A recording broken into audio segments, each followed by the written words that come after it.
Hello friends, welcome to this lecture. आज का हमारा टॉपिक है मीडिया एवं चुनाव। मीडिया की चुनावों में क्या भूमिका रहती है या किस प्रकार से चुनावों में मीडिया के द्वारा अपनी भूमिका का निर्वाह किया जाता है, आज हम इस पर बात करेंगे। इससे पहले मैं role of media, evolution of media, media and administration, media and democracy, इन पर वीडियो बनाकर इसी चैनल पर मैं डाल चुकी हूँ। आज का जो हमारा टॉपिक है वह है मीडिया एवं चुनाव।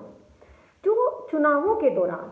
जो मीडिया की भूमिका है वो किस प्रकार की है, क्योंकि भारत एक लोकतांत्रिक देश है और भारत में विभिन्न स्तरों पर विभिन्न समयों पर चुनाव होते रहते हैं और इन होने वाले चुनाव में मीडिया के द्वारा जो भूमिका है वो किस प्रकार की है, आज हम उसका विश्लेषण करेंगे।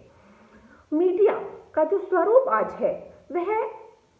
पिछले कुछ दशकों में बहुत तीव्र गति से परिवर्तित हुआ है।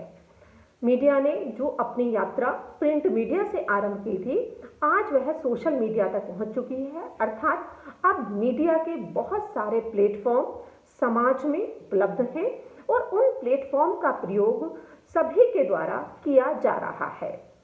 तो ये जो मीडिया है वो चुनाव में किस प्रकार से अपनी भूमिका का निर्वाह करता है। जो चुनाव प्रक्रिया है वह आरंभ होती है जब इलेक्शन कमीशन के द्वारा चुनाव की जो डेट्स हैं उनको अनाउंस किया जाता है। तो जब इलेक्शन कमीशन उन डेट्स को डिक्लेयर कर देता है तो जो इलेक्शन की प्रक्रिया है वो वहां से आरंभ हो जाती है। तो जब ये डेट्स डिक्लेयर की जाती हैं, उन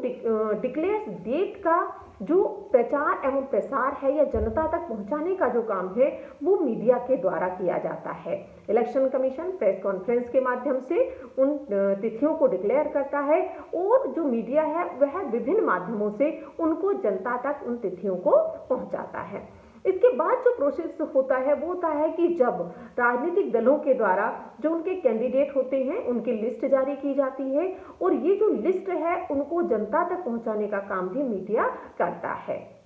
अब जो नॉमिनेशन फाइल होता है, नॉमिनेशन के समय पर हम देखते हैं कि मीडिया के द्वारा कभी कभी उनका लाइव प्रसारण भी किया जाता है और वो जो नॉमिनेशन किया जाता है कैंडिडेट्स के द्वारा उनकी जो पृष्ठभूमि होती है उनको भी मीडिया के द्वारा जनता के समक्ष रखा जाता है। यद्यपि जो इलेक्शन कमीशन है उसकी वेबसाइट पर भी ये सूचनाएं उपलब्ध होती हैं, परंतु मीडिया के द्वारा अधिक से अधिक जनता तक पहुंचाने के लिए जो कार्य किया जाता है, जो भूमिका का निर्वाह किया जाता है वो यहाँ पर महत्वपूर्ण हो जाता है। इसके पश्चात नॉमिनेशन के पश्चात जो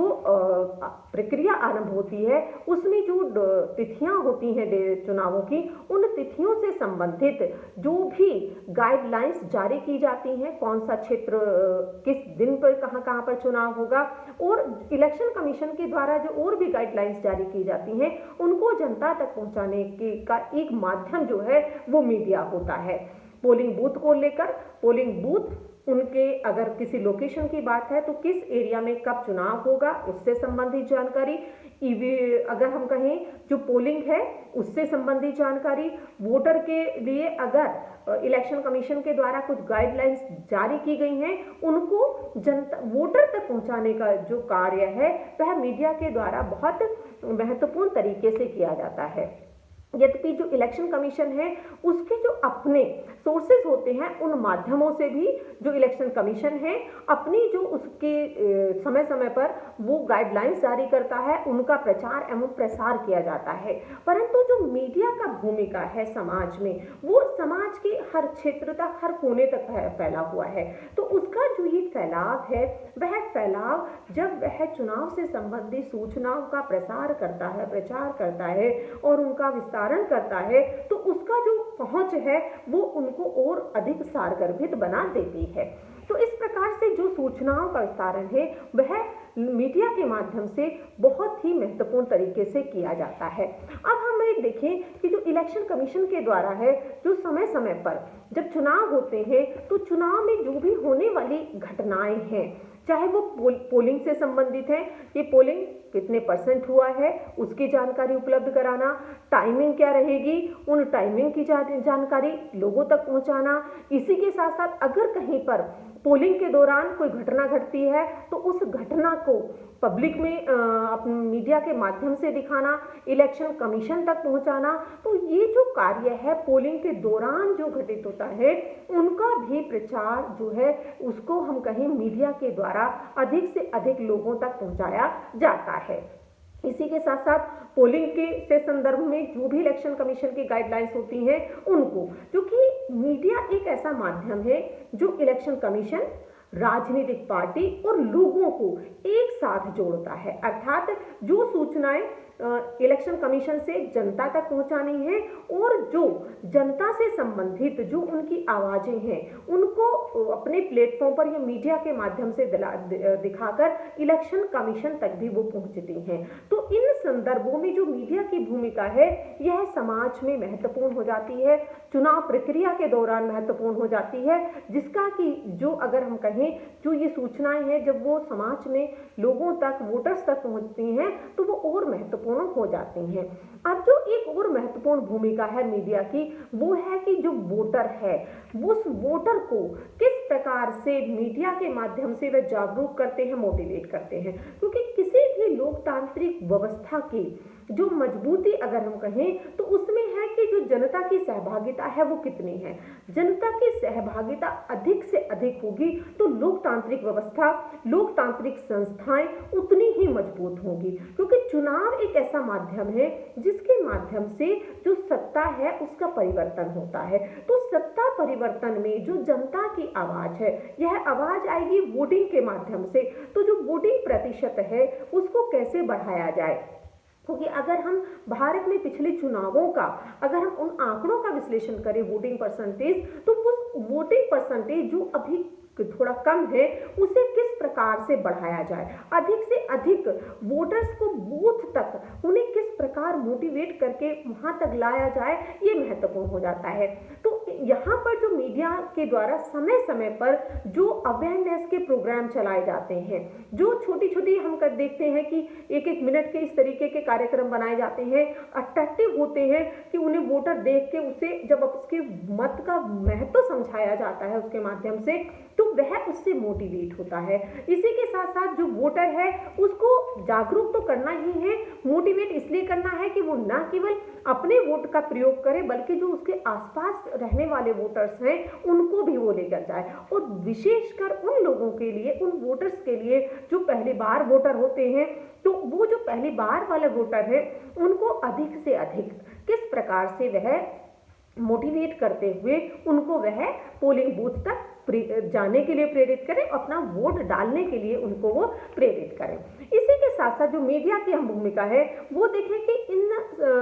पोलिंग के दौरान या उस समय पर जब चुनाव की प्रक्रिया चलती रहती है, इलेक्शन कमीशन के द्वारा जो भी गाइडलाइंस जारी की जाए, जो भी नई चीजें वोटर तक पहुंचानी है वो मीडिया के माध्यम से सरलता से पहुंच जाती हैं। ये इसलिए पहुंचती हैं क्योंकि जो मीडिया का फैलाव है, मीडिया का फैलाव समाज के बहुत बड़े वर्ग तक है और बहुत अधिक जो अगर हम कहें रिमोट एरिया है तो रिमोट एरिया तक भी होता है, वो रेडियो के माध्यम से है, टीवी के माध्यम से है, और अब तो सोशल मीडिया का भी ऐसा प्लेटफॉर्म है जिसके माध्यम से जो इन सारी गाइडलाइंस का जो प्रचार एवं प्रसार है वो किया जाता है। उसमें जो वोटर है वो जब वोट करने जाता है तो वो उससे पहले उसके पास वो सारी सूचनाएं होनी चाहिए जिससे कि वह अपने वोट का सही प्रकार से प्रयोग कर सके। अर्थात वोटर की अगर हम बात करें तो voter should be well informed कि उसके पास सारी सूचनाएं हो। ये अगर मशीन है तो मशीन का प्रयोग कैसे करेगा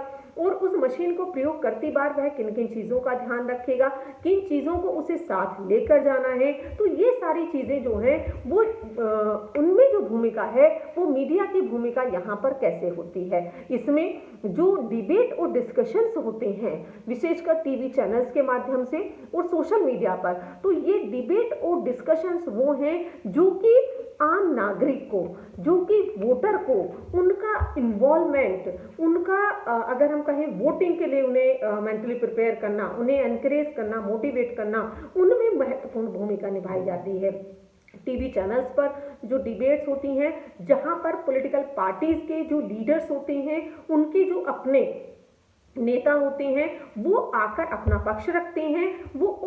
पक्ष रखने के साथ साथ जो विश्लेषक होते हैं, राजनीतिक विश्लेषक होते हैं, वो भी अपना पक्ष रखते हैं। तो जनता के समक्ष जहां पर राजनीतिक दलों के नेता अपने मैनिफेस्टोज लेकर आते हैं, उनके जो चुनावी घोषणा पत्र हैं उनको लेकर आते हैं, उनके माध्यम से मीडिया का जो प्लेटफॉर्म है उनके माध्यम से वे जनता तक पहुंचाते हैं। और यहाँ पर भी जो जनता के प्रतिनिधि होते हैं, जनता के प्रतिनिधि जिसमें कि जो अगर हम कहें राजनीतिक विश्लेषक होते हैं या सोशल एक्टिविस्ट होते हैं, और कभी कभी पर जो वोटर्स होते हैं उनको भी इस तरीके के प्रोग्राम में जब जोड़ा जाता है, इंटरेक्शन कराया जाता है, तो इससे क्या होता है कि राजनीतिक दलों का जो एजेंडा है या मैनिफेस्टो है, उनके वादे हैं, उनको जनता तक पहुंचाकर, और जो जनता उनसे सवाल पूछना चाहती है, जो उनसे प्रश्न पूछना चाहती है चुनाव के दौरान में कि आखिर वो अपना वोट किसी राजनीतिक दल को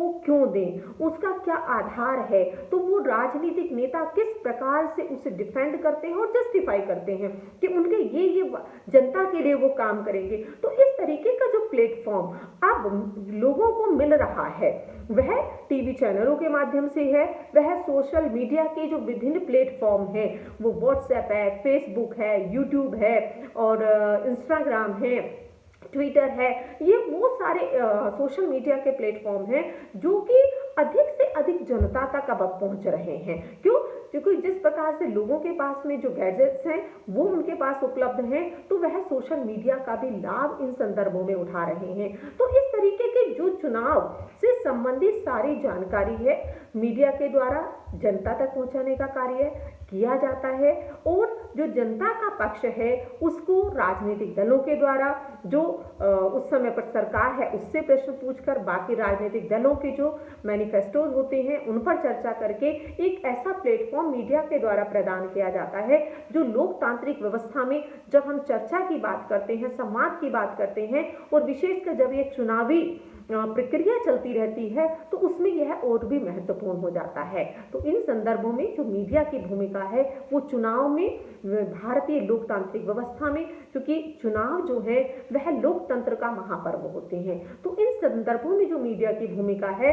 कि वह तीनों को लेकर इलेक्शन कमीशन की गाइडलाइंस को पहुंचाकर जनता तक, राजनीतिक दलों के जो मैनिफेस्टो है उन्हें जनता तक पहुंचाना और जनता की आवाज वहां तक पहुंचाना, इन तीनों को लेकर जिस प्रकार से मीडिया के द्वारा भूमिका का निर्वाह किया जाता है वह निश्चित रूप से लोकतांत्रिक व्यवस्था को और मजबूती प्रदान करता है। और भारत में स्वतंत्रता के पश्चात से मीडिया ने अपनी भूमिका को बहुत ही सारगर्भित रूप से उसको निभाया है। इसी के साथ आप सभी का बहुत बहुत धन्यवाद।